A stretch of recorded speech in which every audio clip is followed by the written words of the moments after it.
사람들은 나이를 먹는 걸 마치 속도를 잇는 일이라고 말합니다. 하지만 어떤 분은 이렇게 말하더군요. 나는 멈춘 게 아니라 이제야 적정 속도를 찾은 거라고. 은퇴 이후의 삶을 감속의 시기로만 보는 사람도 있지만 그 속도를 스스로 조절할 수 있다는 건 사실 인생에서 처음 맞이하는 자유이기도 합니다. 서울에서 35년 동안 회사 생활을 했던 68세 이성호 씨는 퇴직 후 2년 동안 아무 일도 하지 않았습니다. 처음엔 늦잠을 자고 느긋하게 아침을 먹는 게 좋았다고 합니다. 하지만 어느 순간 몸이 무겁고 마음이 더 무거워졌습니다. 그는 이렇게 표현했습니다. 쉬면 젊어진다고 생각했는데 쉬니까 오히려 늙는 느낌이더라고요. 결국 그는 다시 몸을 움직이기 시작했습니다. 동네 복지관에서 스트레칭을 배우고 걷기 모임에도 나가면서 하루에 1만 보를 걷는 습관을 들였죠. 그는 지금 이렇게 말합니다. 예전엔 회사의 리듬에 맞춰 살았는데 이제는 내 심장의 리듬에 맞춰 삽니다. 전문가들은 이런 변화를 생리적 리듬의 회복이라고 부릅니다. 젊을 때는 사회의 속도에 몸을 맞추느라 자신이 어떤 리듬으로 살아야 하는지를 잊습니다. 그러나 은퇴 후에는 처음으로 그 리듬을 되찾을 기회가 생기는 겁니다. 그건 단순한 휴식이 아니라 삶의 속도 재조정입니다. 70세 김명자 씨는 하루를 느리게 사는 훈련으로 채운다고 합니다. 아침엔 10분 명상을 하고 점심엔 작은 화분에 물을 주며 식물의 속도를 관찰합니다. 그는 이렇게 말했습니다. 젊을 때는 늘 결과를 서둘렀는데 지금은 기다리는 법을 배우고 있어요.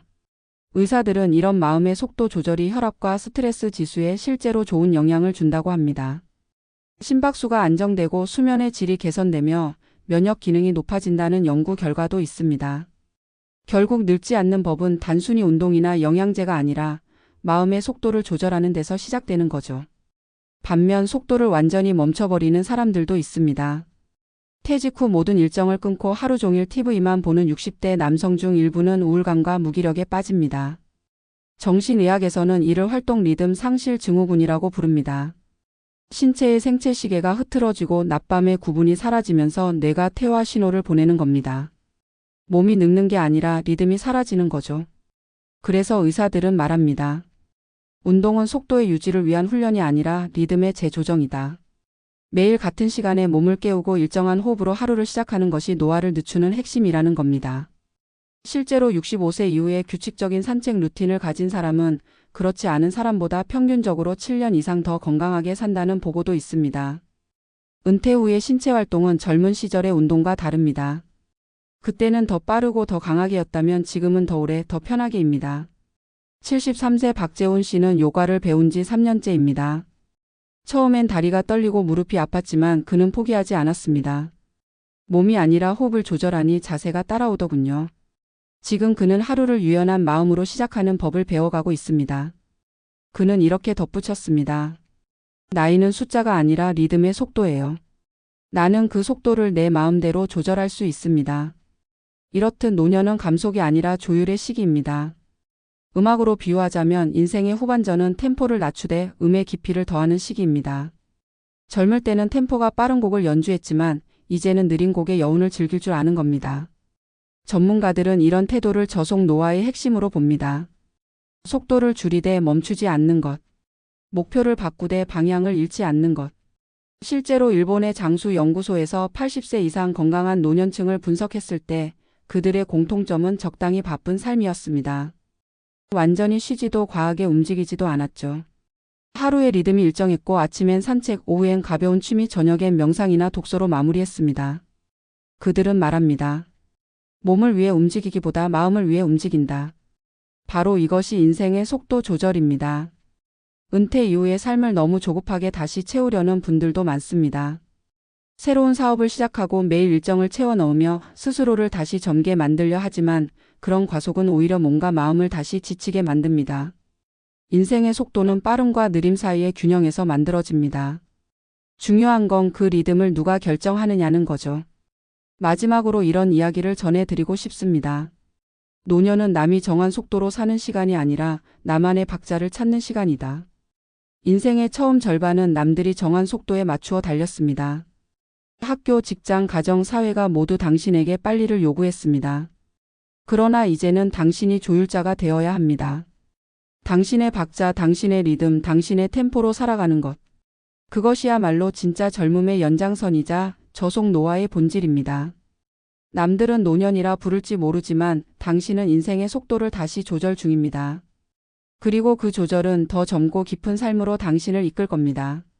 남들은 노년이라 부르지만 나는 인생의 속도를 다시 조절 중이다. 젊은 시절에 나는 언제나 달리던 사람이었다. 잠깐이라도 멈추면 뒤처질까봐 두려웠고 누군가 나보다 빨리 가는 걸 보면 초조했다. 일찍 출근하고 늦게까지 일하며 주말에도 머릿속은 늘 일로 가득 차 있었다. 그렇게 쉼없이 달리던 내 인생은 퇴직 통보와 함께 갑자기 정지했다. 마치 시속 100km로 달리다 급제동을 밟은 듯 했다. 몸은 멈췄는데 마음은 멈추지 못했다. 무엇을 해야 할지 몰랐고 시간은 많은데 하루가 이상하게 공허했다. 그렇게 한동안 나는 멈춘 사람처럼 살았다. 그러나 어느 날 문득 이런 생각이 들었다. 나는 정말 멈춘 걸까? 아니면 내 인생의 속도를 새로 조절하는 중일까?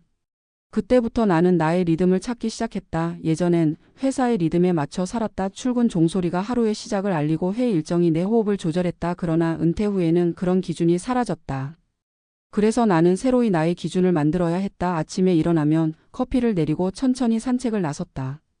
예전엔 15분이면 걷던 거리를 40분 걸었다. 주변의 나무를 보고 사람을 보고 바람을 느꼈다. 그렇게 천천히 걸으며 생각했다. 젊을 때는 속도가 나를 움직였지만 이제는 리듬이 나를 살게 한다고. 몸은 놀라울 만큼 리듬에 민감하다. 일정한 리듬으로 움직이면 몸의 내부 시계가 안정되고 호르몬이 조화를 이룬다. 수면의 질이 좋아지고 식사량도 자연히 조절된다. 반대로 무리하게 속도를 올리면 그 즉시 몸은 불안정해진다. 혈압이 오르고 심장이 두근거린다. 마음도 마찬가지다. 급하게 살아온 사람일수록 갑작스러운 여유를 견디지 못한다. 그래서 은퇴 후의 첫 과제는 속도를 늦추는 것이 아니라 나에게 맞는 속도를 새로 설정하는 일이다. 그것은 단순한 생활 습관의 문제가 아니라 내면의 구조를 다시 짜는 일이다. 실제로 나는 여러 은퇴자들을 만나면서 공통점을 발견했다. 몸이 젊은 사람은 반드시 일정한 리듬을 가지고 있었다. 하루의 시작과 끝이 분명하고 일정한 시간에 걷고 일정한 시간에 쉰다. 반면 무기력에 빠진 사람들은 그 리듬이 사라져 있었다. 하루가 길다고 느끼면서도 무엇 하나 기억에 남지 않는다.